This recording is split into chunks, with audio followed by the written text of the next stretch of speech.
There are 8 things in positioning yourself for marriage. No, not just marriage. In positioning yourself for a successful marriage. There are 8 things you must define. You cannot be ignorant of this as you prepare to go into marriage. 8 things you must define and 8 relationships you must build. Let's start with 8 things you must define. 8 things every single must define to position yourself for a successful marriage. We are living in a day and time whereby marriages now last only 6 weeks. We had a situation recently whereby the very night when they got home, the lady called, she said, I made a mistake. There are all kinds of things happening right now. Divorce rate is spiking everywhere. All over the world, divorce is on the rise. Why? You guessed right. Too many unprepared individuals going into marriage, hoping that marriage as an institution will fix what they did not fix in themselves.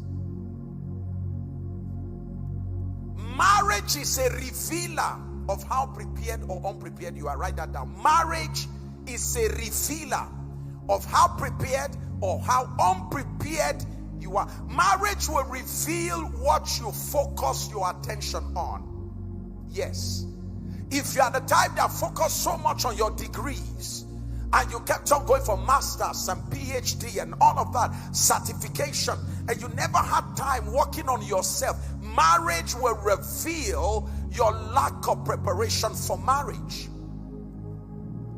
If you are the type that focus on your talents, your gift, you just kept on developing your gift, your talent, your ability to preach, your ability to write, your ability to speak, your ability to sing. If that was all you were preparing, that was all you gave yourself to, marriage will come to reveal how that you did not prepare for marriage.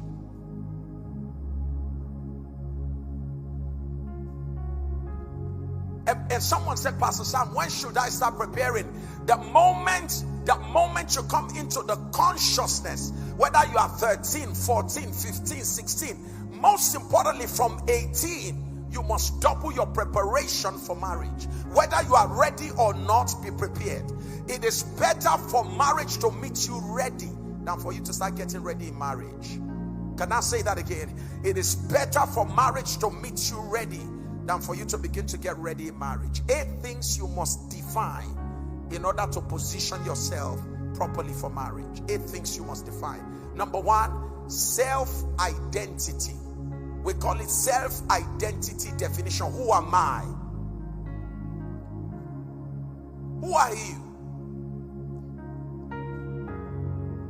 You cannot be confused and hope that marriage will define you. Define yourself before you get married. So one of the things you must define is, who am I? Know who you are. You don't go into marriage shopping for compliments. There is nothing wrong with your partner complimenting you. Question: what if your partner is not used to compliment and you are someone shopping for compliment? You get into marriage and you are starved of compliment. That will be the reason why, if you find compliment outside of your marriage, you're going to get into adultery. Define yourself. Define who you are. Know who you are. One of the most powerful words I've heard from one of the greatest historians, one of the greatest philosophers, is know thyself. Write that down. Know myself. I must know myself.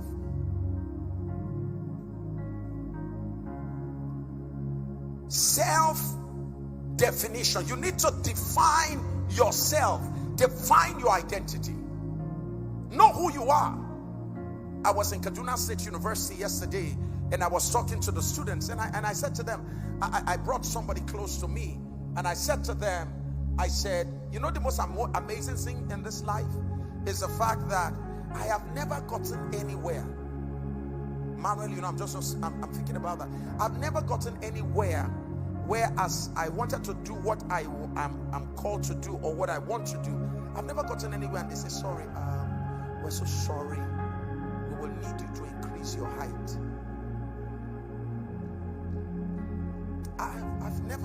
I've never gotten anywhere, sir, where height was needed. I played handball at the national level.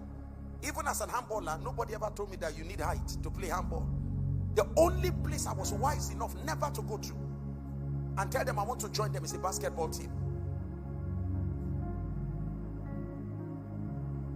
I could go around the court when nobody was there and throw the ball, but I never told them I want to join your team. There's nothing on us, no exam I wanted to write. They say, sorry sir, you need height to write this exam. As I'm talking to you now, do I need height to talk to you? And if I needed one, at least they've given me height here. The point I'm making is, if you look at me and say, see this short man, it won't insult me. You know why? I know me. Now, see this short man is a revelation to you. It's not an insult to me. And if you thought by saying that you insulted me, it just simply shows that your mind is thinking in the reverse. Because see this short man, to you is an insult, but for me it's an affirmation. In fact, I just got another confirmation of my height.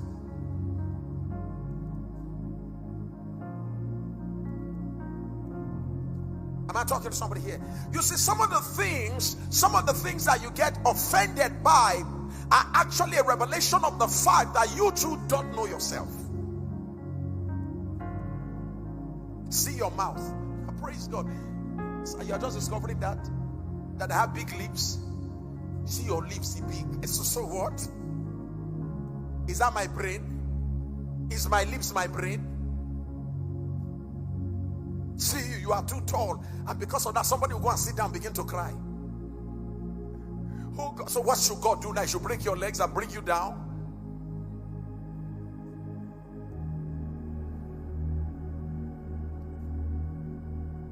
I'm talking about self-identity. Celebrate your uniqueness. Have a look at someone around you. Say, ain't you glad you're sitting around someone like me? Just help me ask the person, are you not like, look at me. Are you not glad you are hanging around someone, just for God's sake, that God had mercy on you and kept me beside you? Look at the person.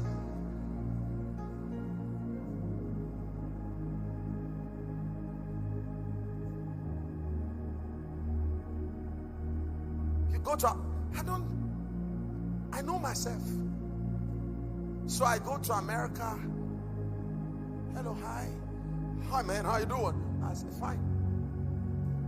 I don't speak American English, I speak English. The word is speak English. Even England, if you go to the United Kingdom, there are remote part of United Kingdom where the English is not like that in London. Accentuated English. There is South African English. There is Chinese English. So don't make me small in America when you speak American English. Don't make me feel small that I'm speaking Nigerian English. Everybody's speaking their own version of English. The most important is, did you hear me? Come, did you hear that? Go, did you hear that? Go, did you hear it? Do you understand what I mean it?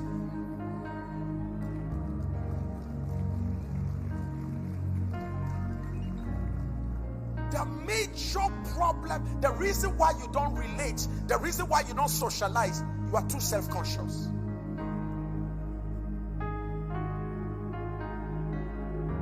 Hey, how are you doing? God bless you, lady. How you doing? Now my nose, let me look. Thank you so much. God bless you. Hello, yeah. Look at the person, eyeball towards her. God bless you. Now my forehead, did it look? See, my forehead. Know yourself. Celebrate yourself. Celebrate yourself. Celebrate yourself. Never let anybody make you feel small. It's a gift, it's a privilege if I choose to associate with you. Anybody who wants to reduce you, to admit you, is unworthy of your friendship. You Did you hear what I just said? Anybody who wants to reduce you before he admits or she admits an associate with you, such a person is unworthy of your friendship. Somebody say to yourself, I'm good enough. I'm not here. I'm not here and say I'm good enough. Tall, I am good enough. Short, I am good enough. Big, I am good enough. Petite, I am good enough. Just look at your neighbor, say, anyhow, I am good enough. Celebrate yourself.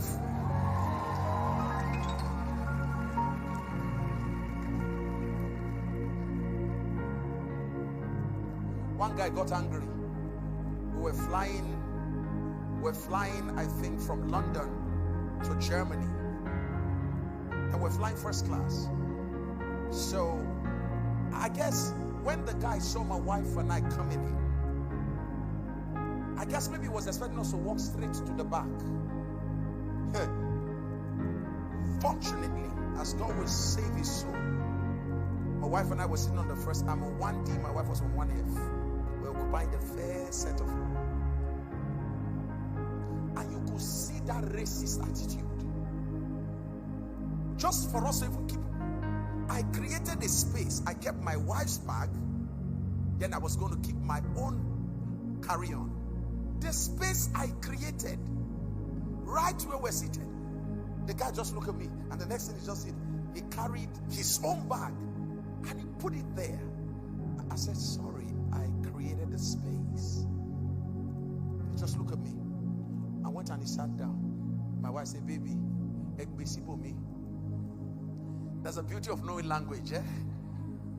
My wife said, I better keep your bag somewhere else. So I turned to the other side. There was another place, and I kept my bag. And I looked at him, and I sat in his front. He was behind me.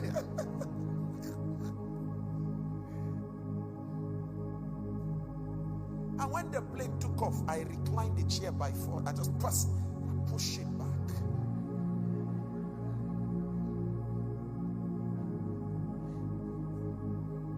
Your color can make me small. Where they born you, I was born in Kaduna. I was born in the barracks. That they gave back to you in Ikoyi doesn't make a barrack boy a smaller version. Do you know Pastor Matthew Ashimolo? They gave back to him he's a barrack boy. So barrack boys are ruling. Ajegunle, you can't make me feel small. That I was born in Ajegunle, you were born in VI. So what? Help me look at your neighbor, say, I celebrate myself. Don't let where you marry dictate who you. Don't let where you were born dictate who you marry. That you were born in a small place doesn't mean you should be looking for a small person. You deserve the best. You can go from the guttermost if you package and prepare yourself. You can go from the guttermost and marry someone at the uppermost.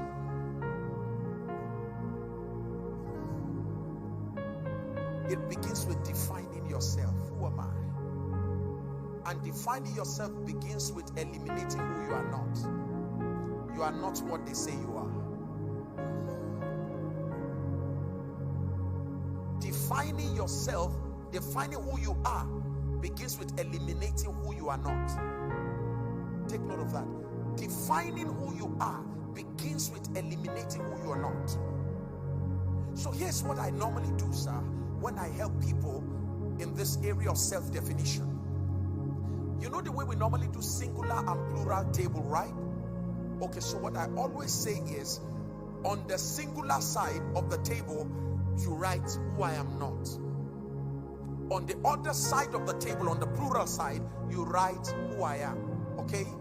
Now listen, this is going to hurt you a bit because it may take you back a little bit to your history. So on the side where you write who I am not, I wish I had my table here so that I can show you, but I'm sure you get the picture of what I'm saying, right? Fantastic. So on the left hand side, so if you are looking at your book, you can draw a table to the left hand side, who I am not. Or just simply write, I am not. And the other side, who I am, or right, I am. Have you noticed when God wants to introduce himself, when Moses said, who shall I tell them send me? He said, I am. Have you noticed when Jesus wants to talk, he will say, I am. He said, I am the door, I am the way, I am the truth. You need to reclaim the power of I am by first of all establishing the power of I am not. Is that okay? The most healthiest of individuals who have strong self-esteem have been able to write I am not. List out all the I am nots. And then you should be able to list out I am. Is that okay? So when you talk to people, you introduce I am. That is why God says, I am that I am. Is that okay? It's a compound statement. Say anything that can come after it, I am. So when Jesus came to introduce himself, he said, I am the bread of life, I am the way, I am the door, I am. That's how Jesus talks. When they met John the Baptist, they said, are you the Christ? Listen to what John the Baptist said. He said, I am not. That's how to start talking. I am not. I love Jesus, but I refuse to be in his shadow. Don't try to compare me with anybody. Jesus is wonderful, but I refuse to admit that I am him. I am not him. So John the Baptist began by saying, I am not. And then the next thing he said is, I am a voice.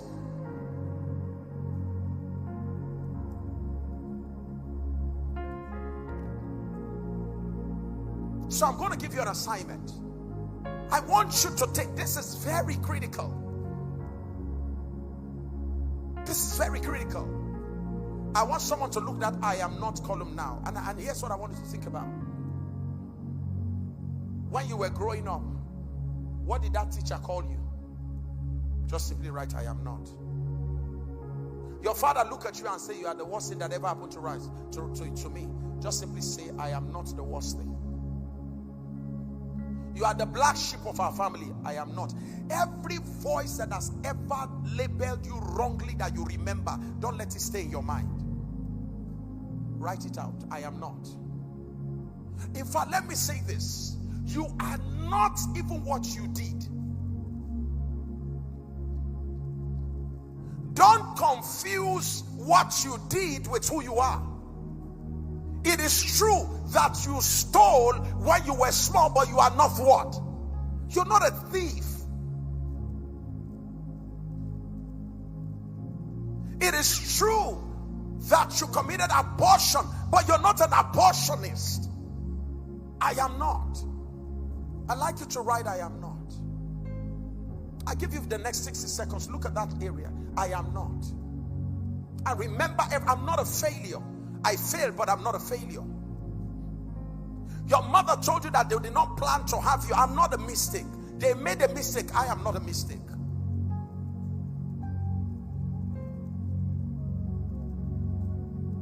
I'm not a fool. That I can't do mathematics doesn't make me a fool. It just simply means that is not my area of strength. I am wired for something better than mathematics. Must everybody be calculating stuff? Who will write letters? What I am not good at doesn't define who I am. Must everybody play football? That I can't swim, does that make me to be a very useless human being? Let those who want to swim, swim. I am not useless because of what I can't do. Please, I'd like you to write, I am not. I am not. And you need to start telling yourself, I am not, because all through your life you'll be hearing, you are this, you are that. And everything that comes after you are is negative. Your first boyfriend, first girlfriend, your former boyfriend, former girlfriend, look at you and say, you are useless. You think anybody will ever come after you? That's your opinion. Let him stay alive and watch you in the next 3 years. He will be the door guy opening the door for you to enter the place.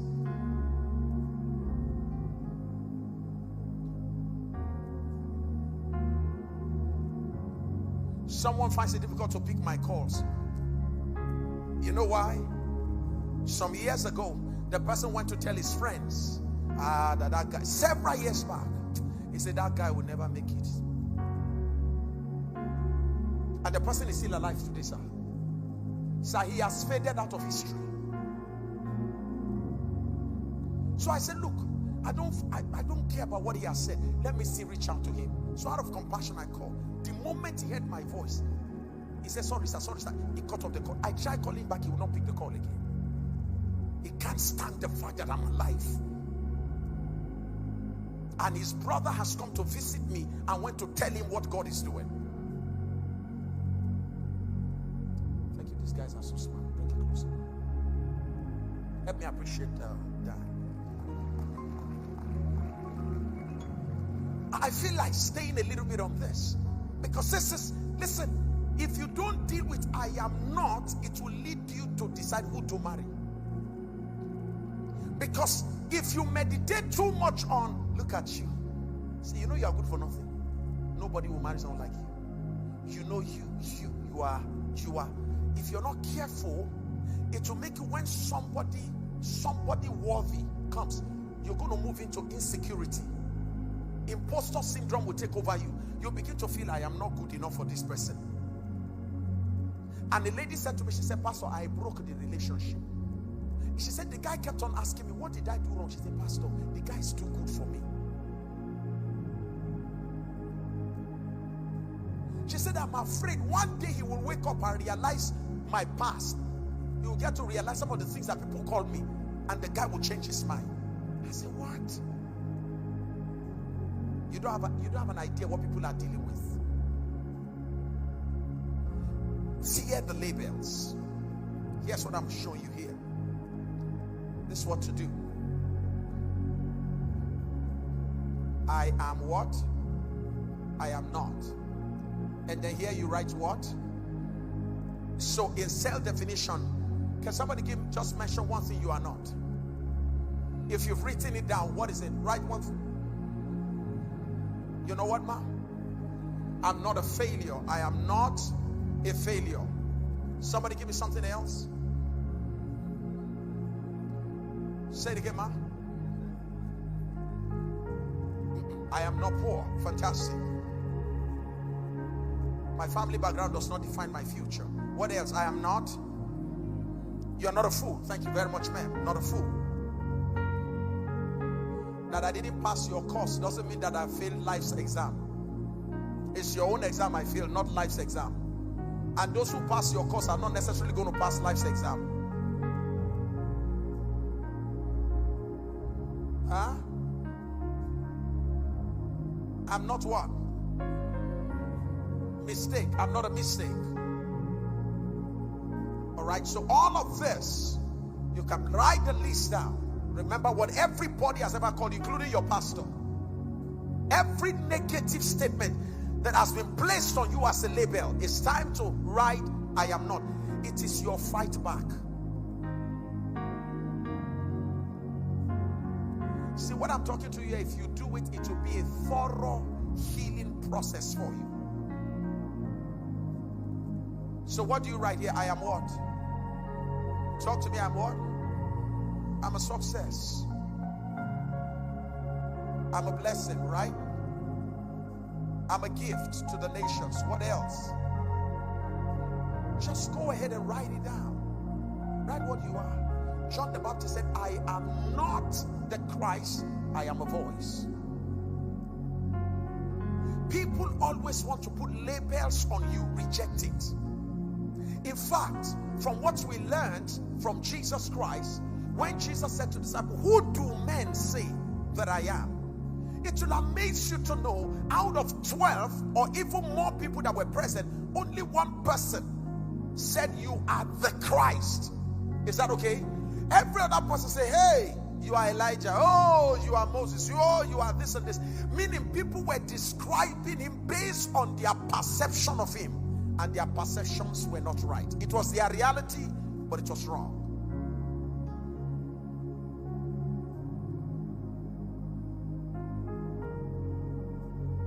So sometimes in life, You may meet about 12 people and the first 11 will define you wrongly. That is why it's dangerous for you to be shopping for compliments and definitions from men. Know who you are. Spend time with God. Let God introduce you to yourself. Let God tell you who you are. And there are 3 books of the Bible that I will recommend you read if you want to know who you are. That's where you can start from. Ephesians, Colossians, and Philippians. In fact, you can add Romans too. You can start from Romans. Do Romans, Ephesians, Philippians, and Colossians. In Romans, you will get to discover that you are not a condemned person, because there is therefore now no condemnation to those who are in Christ Jesus, who walk. Am I talking to somebody here? There is no condemnation. You get to discover in Romans you are the righteousness of God. Pastor, with all the bad things I've done, in Christ I am the righteousness of God. In Ephesians, you find you are exalted and seated in heavenly places above principalities and powers. So I am the righteousness of God. I am exalted. I am blessed. I am. Go through scripture. Whatever scripture says you are, you are.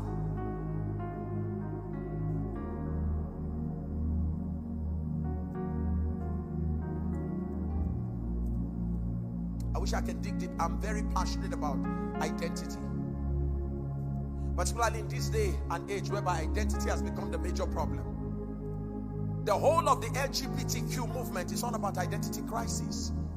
Some people who didn't have somebody to tell them the difference between I am and I am not, because nobody was there to help them, and they've been overwhelmed by I am nots, and I am nots have become I am. You are not catching what I'm saying here.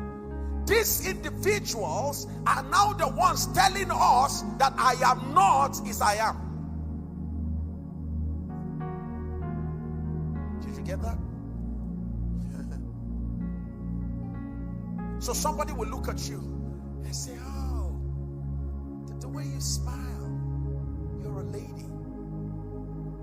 Sorry, man, my name is Sam. No, your smiles. I'm sure you don't know yourself. That's what I used to have as a problem too, until I discovered who I am. And who am I now? I am not a he. I'm a they. I'm a we. So I am not has become, talk to me, it has become. And I hope there's nobody here. Help me tap someone around and say, look, if the person is a bros, tell him you're a bros. Tell the person, if anything is running in your mind, you are a she. Come on, help somebody right now.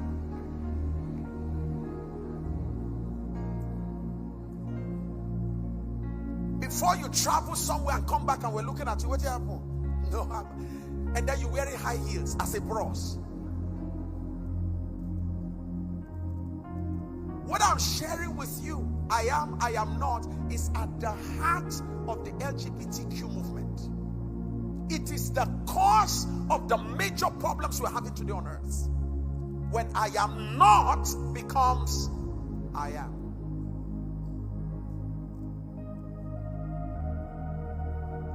So here's what I want to say to you. You cannot go into marriage having confused identity.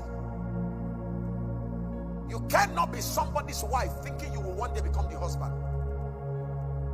Neither can you go into marriage as a husband hoping you're going to become a wife. It's important you define your identity. Number 2, second thing you must define, your purpose. Purpose definition. Why am I here? Why am I on earth? You don't need a partner when you don't know your purpose. What is the partner coming to help you accomplish?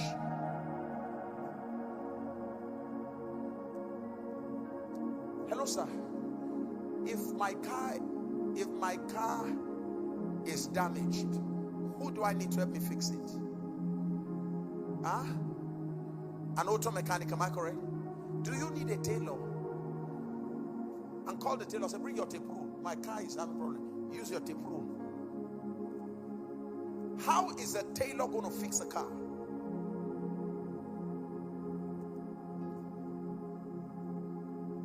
You don't even invite a doctor. A doctor can't fix your car. A doctor can't discern, diagnose your car. He can't, because that is outside the assignment of a doctor. Here's what I'm saying to you. Purpose should decide who your partner should be.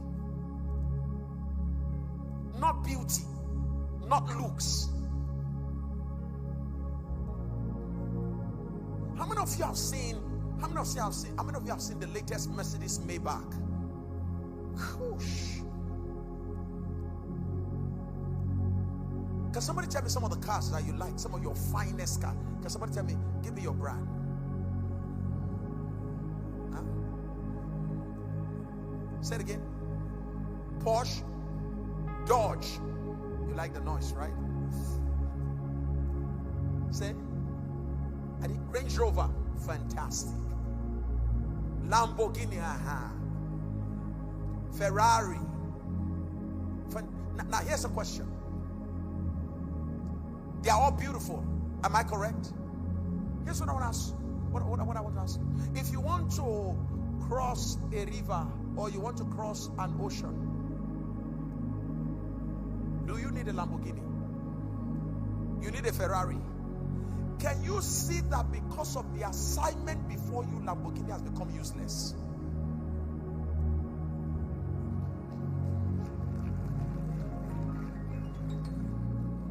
If you marry a Lamborghini to cross a river, that's where your marriage will end. Because now you will realize that your wife or your husband is a burden. Because now someone that should help you cross the river is the one you must carry across the river.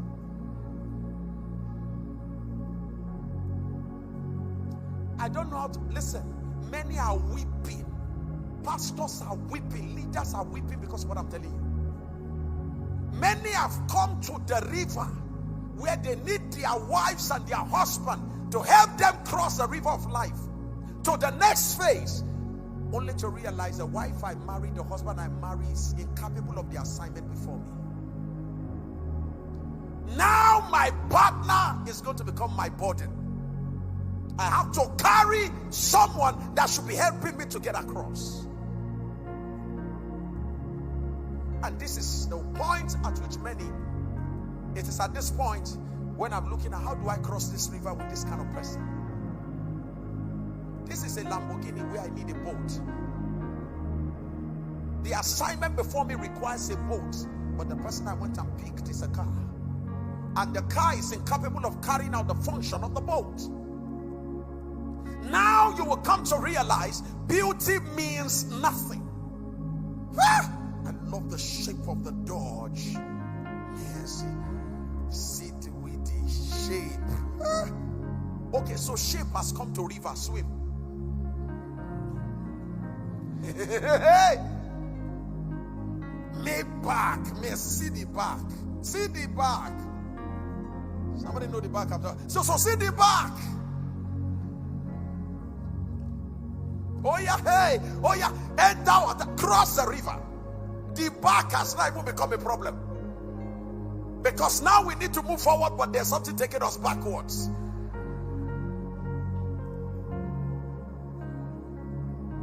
Whatever that means to you. Some of you, God will forgive your heart. The way your mind is thinking, we're talking about Maybach. I don't know what your mind is thinking about. Are you getting the message? Don't marry for aesthetics. Marry for assignment.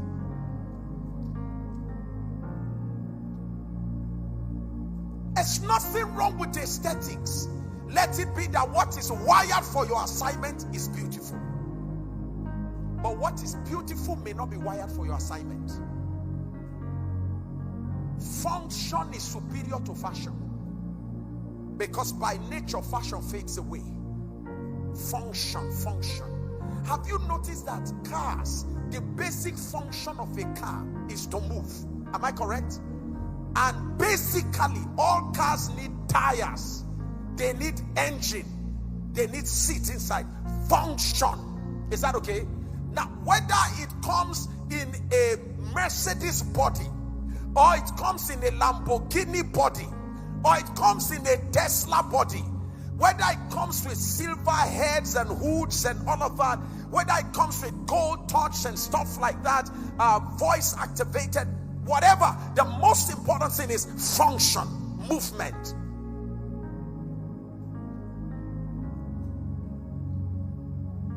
What is the value of a beautiful car that doesn't move? Purpose. What is your assignment on earth? Can I share this with you? This was the greatest regret of a man of God they called Moses. Anybody know Moses? You remember that man? The greatest regret of Moses is not doing ministry with his wife.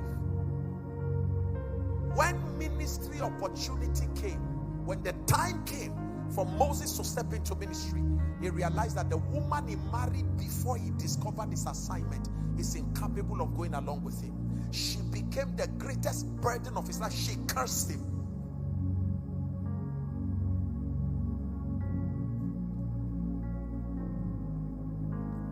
Spend time to know why you exist. Don't be too much in a hurry to know who to marry. Who to marry for what?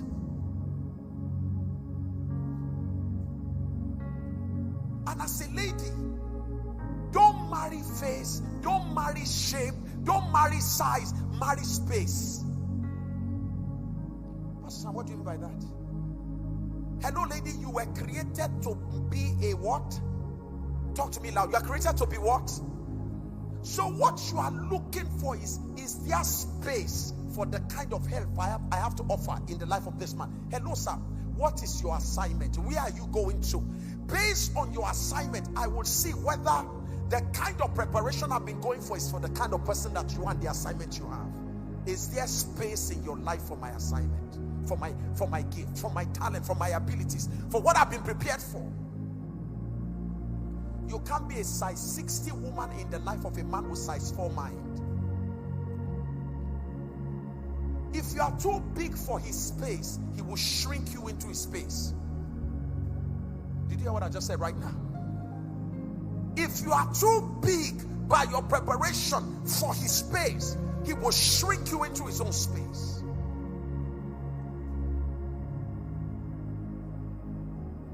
Guys, it's time for you to look beyond all the ephemerals. Look beyond, oh, she's there.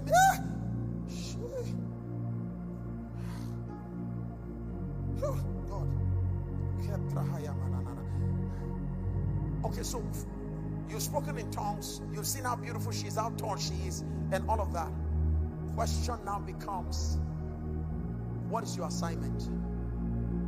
It was the assignment before Adam. God looked at the man, he said, I will make him a help meet for him. Because the man that will carry out the assignment, needs someone on assignment to the man. You didn't hear what I just said right now? I think I've said too many things. I think maybe they are too big for you. I don't know. Can I say, guys, don't marry a woman for your assignment. Marry a woman who have an assignment to you. She is not to carry out your own assignment. She is to carry out an assignment to you. If the woman walks you, you will walk your walk.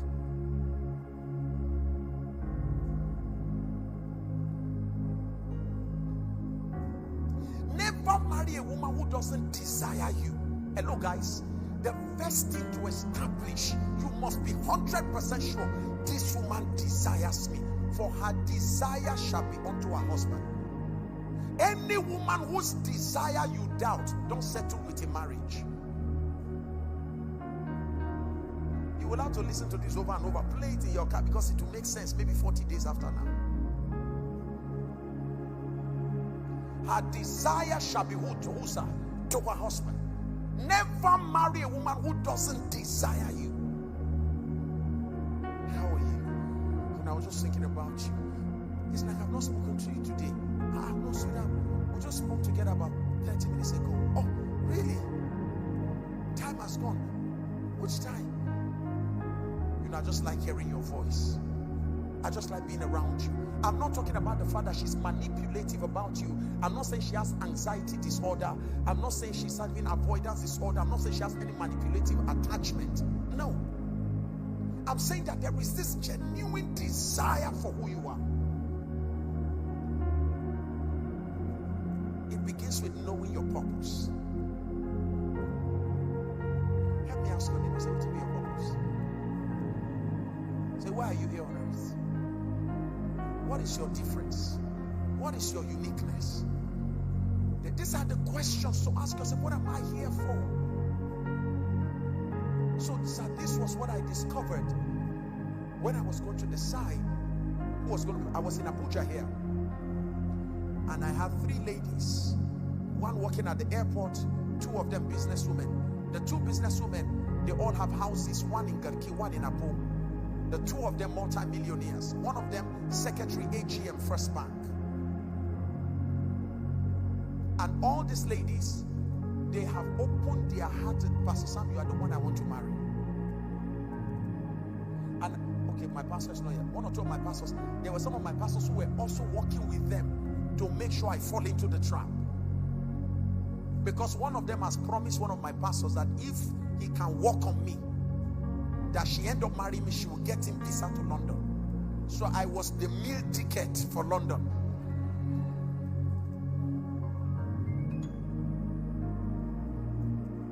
But sir, at that period I didn't have a house. In Abuja here, I didn't have a car. I didn't have a car of my own. But I was wise enough to know that marriage is not car. Car will soon go out of fashion. House will soon go out of fashion. Then you will now come to the reality of who you married. I said, God, is this a woman? And the Lord said, I did not call you into this world to marry a woman so you can become wealthy.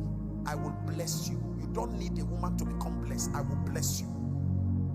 He said, none of them is the one. I said, so Lord, who is the person? And listen to the question God asked me. The Lord said, when you were doing ministry in Lagos, who was the person that loves your ministry genuinely and was supporting, assisting the men who were working with you, not for anything, sir? Mama Oye. Sir, as a young girl, she was doing business between Abuja and Lagos. Mama came and met one of my pastors and said, sir, how much will it cost me printing flyer for our miracle night? So Mama Oye began to fund the flyers for our miracle nights. She didn't meet me. She met the pastor in charge. She says, I don't tell pastor I want to be paid for it.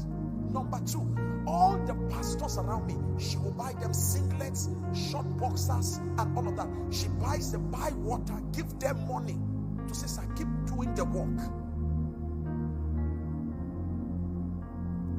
And God asked me a question. He said, remember Rebecca?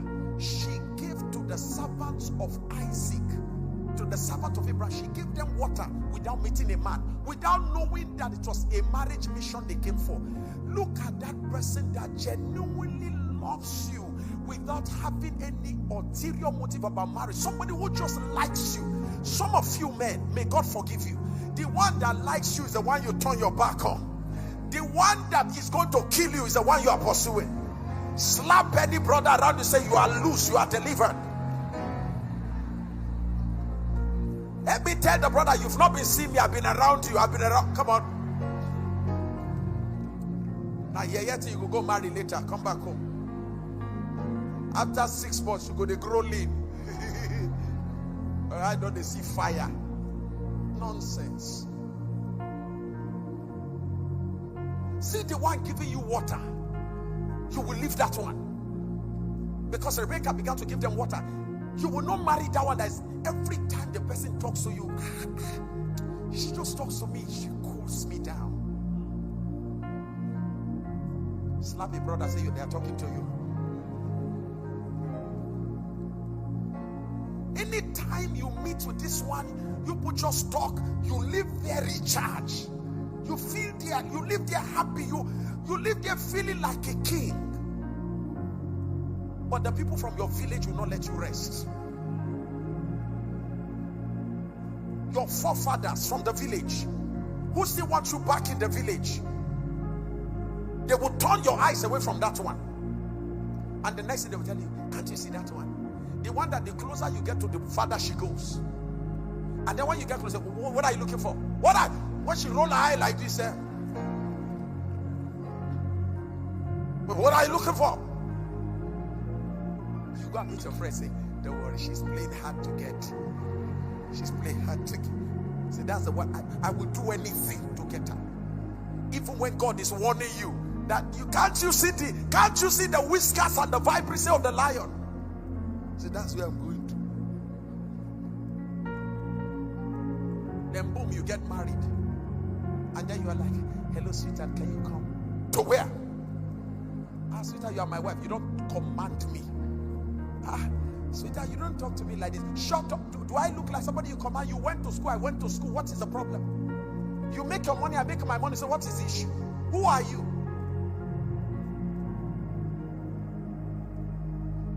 Then you now call Papa, PPH. When is PPH? With our God. Now that's how you go remember PPH. Fire don't burn.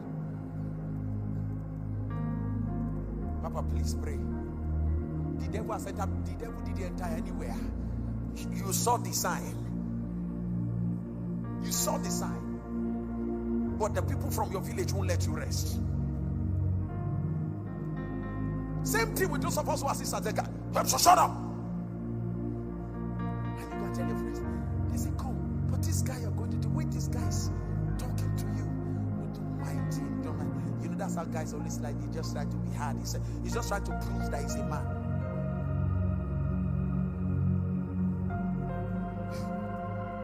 And then, but the other day told him, get out of my car and drop now. Out. And he pressed the brake and boom. Open the door. Out. And he dropped you right on the middle of the road. I'm talking to somebody here. Drop you right in the middle of the road. And drove away. Please, I don't know what I said that offended you. Forgive me. Let's continue. Let me slap a lady around you. Say something they do you.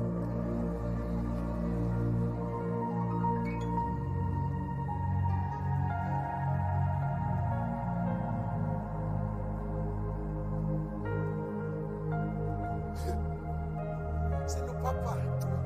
And I were like, my sister, are you sure you're in the right? Papa, you know, man, you know, he's a very nice guy. Just that anytime that thing come on him, that's something come. Like, he's a very nice guy, Papa. It's just that thing. That's the only thing, Papa. That you see, Papa. You know, there's no way you marry somebody that's 100%. Lecture me now, lecturer. Papa. You know, there's no way you marry somebody that's 100%. See, Papa, you understand?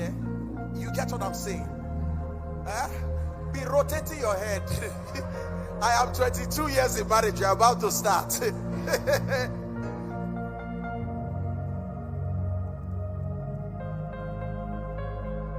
Saw the signs. What I'm telling you happened in this city.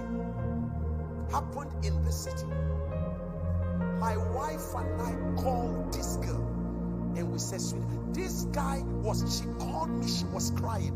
The guy parked his car, told her to get out, slapped her in the car. I said, sweetheart, I even personally called the guy. I said, sir, I'm not sure the two of you should get married. The two of you need to be healed.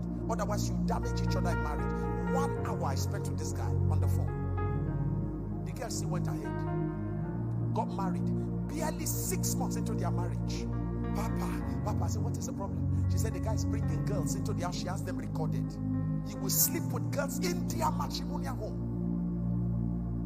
Long and short of it today, they already have a child, but they are no longer together. The marriage has ended.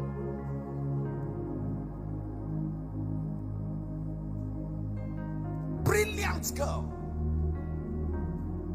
It has changed her status. She's now a divorced woman looking for a husband.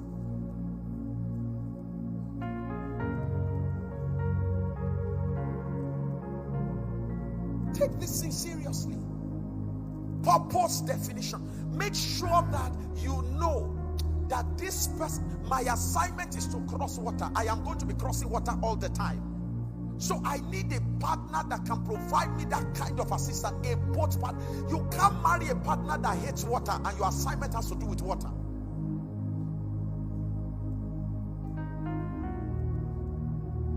You know, I want to marry you, and but hey, can we talk, please? I like you, and the only problem I have is I see that there are a lot of people around you. People always come around you, and I'm not comfortable. I see a lot of girls around you. I'm a speaker. I'm a singer. I sing. It's women that will promote my music. Women like my. Oh well, that's where the problem lies.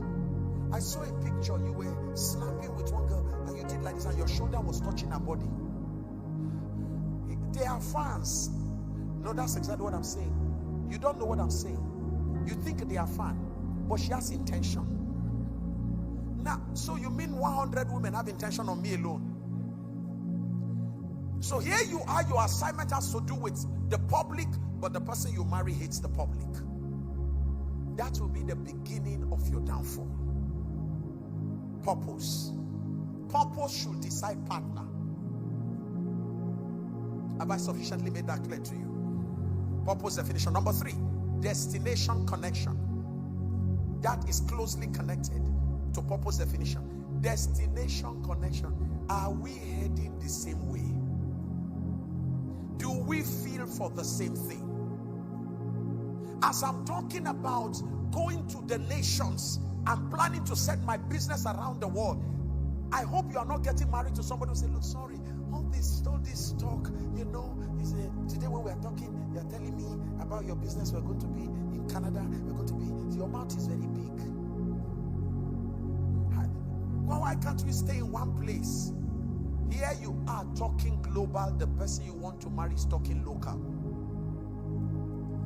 That should tell you that this is a Lamborghini that you want to use to fly across the waters. It's not going to work.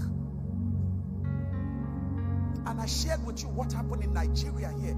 My own pastor way back in 1992, one of the most respected teachers of the word of God that you know. 20 years after marriage, his wife looked at him and she said, sorry, that look, resign, stop, shut down the ministry you are doing in Nigeria. That I want us to be in America. The man said, sorry, God didn't call me to America. God called me to Nigeria. She said, sorry, it's either you go with me to America or the marriage comes to an end. I can't stay with you. 20 years after marriage, anytime she wants to go to America, he will provide money. She will go for 6 months. She will stay there for as many months as she wants. She is more American minded. The man of God is focused on Nigeria. 20 years after, that's how the marriage ended.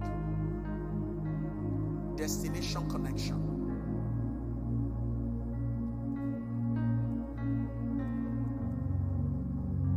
Are we heading the same way? Are we passionate about the same thing? Do we have similar interests? Is there a connection between the two of us? Number 4, love expression. Love expression definition. You must, you listen. Can I get some water? Here's something I want to say to you.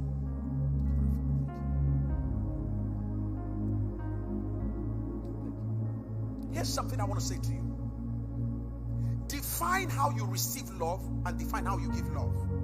That will simplify relationship.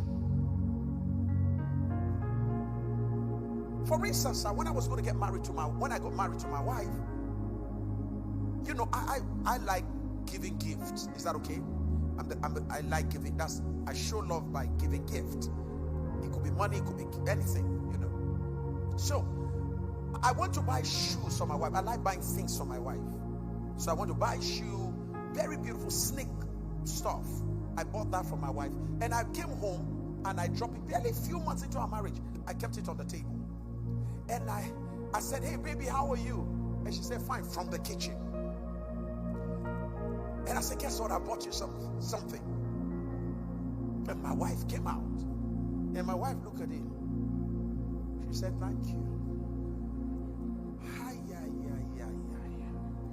And my wife went back to the kitchen. Now, if you grew up in my own era, we grew up watching Indian film. You didn't watch Indian film. You watch Telemundo. Shine Indian film, Dramendra. Johnny man. Johnny come on. Johnny man.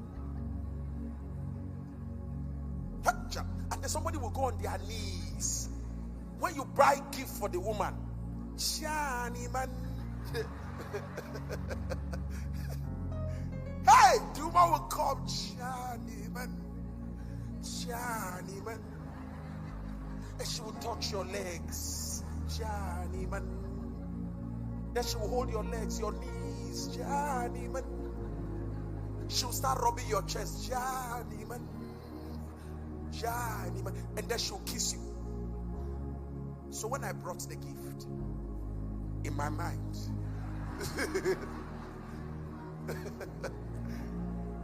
I didn't know I married a warrior woman.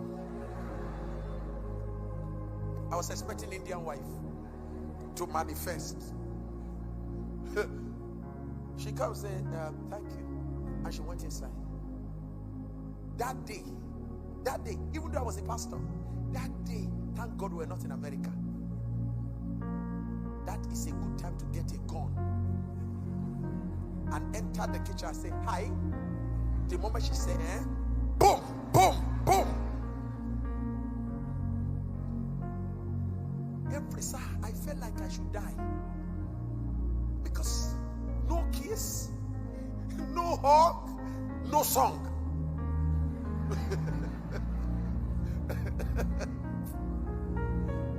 I don't even know why you are laughing. You're supposed to be pitying me. You're supposed to feel for me. It's very, right? Very sad. That day I went and sat down. In the night, she now came. I brought you food. So, first of all, the problem was that she didn't even know what she did. She now brought me food. Hoping to, because they taught her from home that the way to the heart of a man through food. So she too now brought food, hoping I was going to look at it first and say, oh my God, wow, you two come, I hug you. I say, God, don't catch you. It's payback time. So when she brought the food, I said, sorry, I don't feel like eating. I was dead hungry. I said, I don't feel like eating. She said, but I spent all my time. I said, where's Mama? She's somewhere. She said, I spent all my time.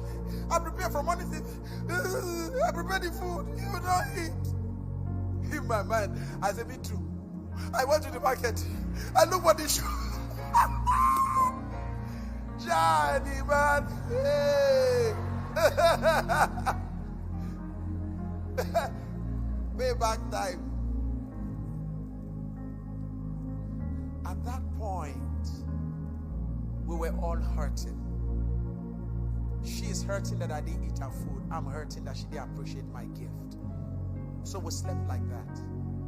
The next day morning, God woke me up. He said, you are going the way of your father. That's exactly what your father normally does. Whenever your mother offends him, he will not eat her food and cook his own food. Let this mark the end of not eating your wife's food under any guise for the rest of your life. And that marked the end of it. But here's where I'm going to. That day I now said, but God, look at what she did. He said, you don't understand the woman. Let every man dwell with women according to knowledge. An ignorant man will mess up his marriage. Let every man dwell with women, Hausa, according to the knowledge of women. So every man must pursue special knowledge about women. You must read about women. That marked the beginning of my study about women. And that's how I stumbled on a study called gender dialect. That's when I got to know that genders have a way they speak love. Women don't talk love like men do. That was before 5 love language came out. That was the book, that was a study that helped me. And I got to realize that my wife was expecting me to come and show her love in the kitchen. So when I came back, she was expecting me to come to the kitchen and say, "Hi, sweetie, how was your day?" I just even touch her, "How can I help you?" And that was what she was just expecting. But me, I came bragging with my gift. Expecting a song from India. I didn't get one from Warri. I said, "Oh, now I see." And then 5 love language came out. So I got to know that my wife's love language is act of service. That's how she receives love. That's how she gives love. My own, I receive love with quality time. I give love with gifts. So understand your love expression. The book, they see the book, 5 love language. They tell me this, they love their language. All these American people. You better read the book now. So that when someone comes into your life and says, "Look, how do I love you?" You just simply say, "Look, don't stress yourself for me. If you want to show me love, help me. My love language is act of what, sir?" Simplify the journey. You want to love me. You want me to be happy. Before we get married, we may not do all the love, touch, romance. But please, once in a while, hold my hand. Let's cross the road. Once in a while, just touch me on the back. I am a physical touch person. I'm a person of word of affirmation. Please, I need you to speak right words. They matter to me. Don't leave somebody guessing.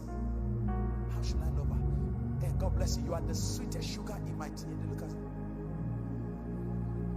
What all this kind of nonsense? So they talk. And the guy feels broken. I was just trying to show you love. But that's not the way she internalizes love. For instance, my wife, now I go and meet my wife and I'll be saying, "Mary, the only sugar." But before you finish, with my wife slap you, your poetry will stop. Because my wife does not internalize love like that way. You know why? My wife has been surrounded by too many people who will tell you what they don't mean. So my wife finds it difficult to believe when people are told these flattery words. My wife doesn't believe it. I'm showing you how that if you're going to be happily married, define how you receive love and how you give love. How you give love may not be how you receive love. Am I making sense to you here? How many of you have seen that book, 5 Love Language? Raise your hand. Raise it up very well. How many of you have read it? What are the 5 love languages? Number 1. Loud and clear. Confirmation.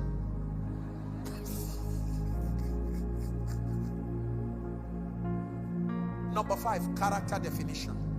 Please, I'll rush through this in 3 minutes. I'm out of here. Character definition. Make sure before you settle with anybody, define their character and define your own character. Character is superior to anything in marriage. You will live with character. The character of a person will decide the happiness or the lack of it in your marriage. Character. Don't play with red flags. When you start seeing bad characters in manifestation, don't play with bad attitude, bad behaviors. Don't play with them. When you see them, don't say, "Oh, the person will change." Number 6, gender need. Gender need definition. Define what the gender you want to marry. Define what that gender needs. For instance, if you're going to marry a man, what is one major thing men need the most? What is the number 1 thing men need? Say it louder. Say it so that they can hear. Because some of them don't know. Say it louder. Respect. Respect is like the oxygen a man breathes. The absence of it will choke him. A man may be fighting you and you will not know why, and he doesn't know why. And it's because he feels disrespected. So know what every gender needs, and particularly know what the gender you're about to marry, the person you're about to marry. Even though all men need respect, all men don't receive respect the same way. So make sure the person you want to marry, make sure you get to know how the person wants to be what? Respected. What is the number one need of women? Men. Men, what is the number one need of women? See the way the women answer your own straight. Please, all women, let's hear them now. Men, let's hear men. All men, what is the number one need of women? Balance. Confusion.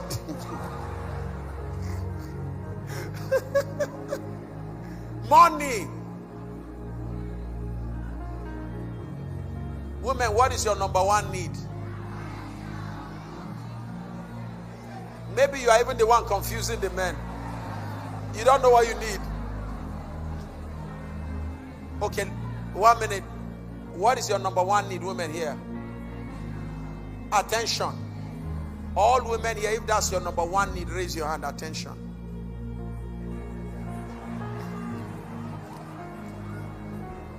Women here, what is your number one need? Love. If love is your number one need, women, raise your hand. Love, raise your hand. Over here, women, what is your number one need? Attention. Auntie Oma, what? Love, attention.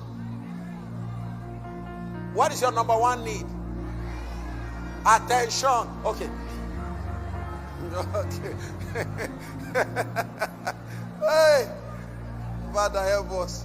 Okay, women, listen.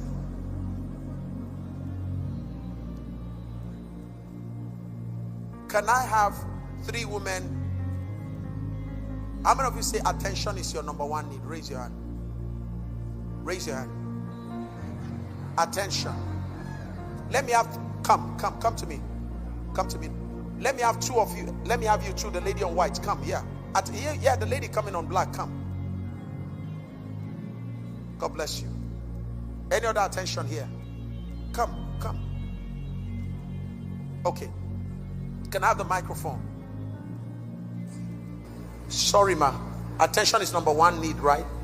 What does this attention mean to you? You use a microphone. Attention means... Educate the guys. Okay, attention means giving all your time and money and...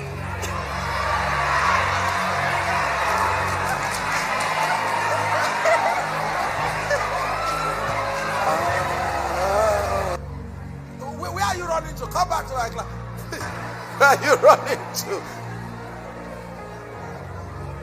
Sweetie, come. You and I have to talk. You can't just come on. Come. Yes, ma. Attention. Attention means... To you. Yeah, to me. Whenever I'm bored, you are educating them. That guy needs to learn. Yeah. Attention means whenever I'm bored and somebody is around me, you know. Whenever there is attention, money will involve and other things. Okay, money will be involved. Yeah. Okay, sorry, ma. Attention. Praise the Lord. So I feel if I have attention, I've gotten all I need. If I have your attention, we will discuss business. If I have your attention, we will discuss money. If I have your attention, we'll pray together.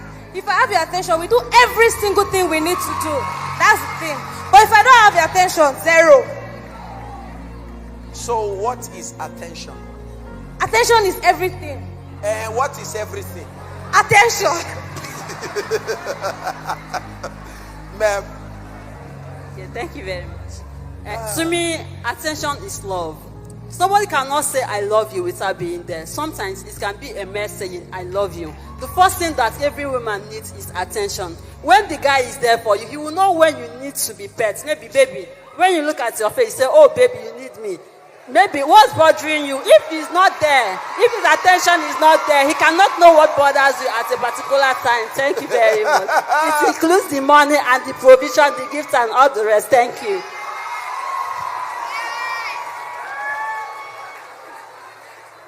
These are our guest speakers next month. Okay, so listen. Can we put something here? Come close. So if I get you, it's like what you're trying to define as attention is being there for you. Huh? Being there, right? That's what attention, to be there. When I need you, you are there for me. That's attention, right? Right? When I need you, you are there for me. That's attention. What is one thing that will make somebody to be there for you?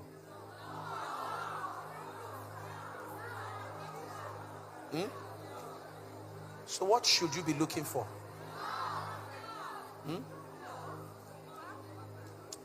Somebody can give you attention and deprive you of other things. But somebody who loves you cannot deprive you of attention. In love, there are three things: care, affection, attention, intimacy. There can be no intimacy without attention. So what you should be looking for is the umbrella that carries everything. Is that okay? Don't go for the one leg. Attention is one of what love offers. So when you are about to marry a guy, you are looking for, in order to know if he loves you, look for attention, look for care, look for intimacy. You look for all those things. Is that okay? So those are the ingredients of love. But don't follow the ingredients thinking it is the thing. You can get the ingredient, one of it, and not get the main thing. Okay? You are such beautiful women. I'm glad that you know what you're looking for. Some people don't even know what they are looking for. So some people need attention. Is that okay? But God so kind, you know what you're looking for. I pray one of these guys will give you here. Is that okay? Okay. So gender need. You can see the whole kind of confusion going on here. Gender need. It's important you know your own need as a gender and know the need of the person you want to connect with. Number 7, is that correct? That's family background definition. Never play with where somebody is coming from. Everybody is the extension of where they are coming from, except God changes their orientation. Everybody. That is why always ask question: how was your father's marriage? Study where he's coming from, where she's coming from. You know why? People from broken homes end up sometimes breaking you. People from homes where they were hurt end up hurting you, except God heals them. Do you understand that?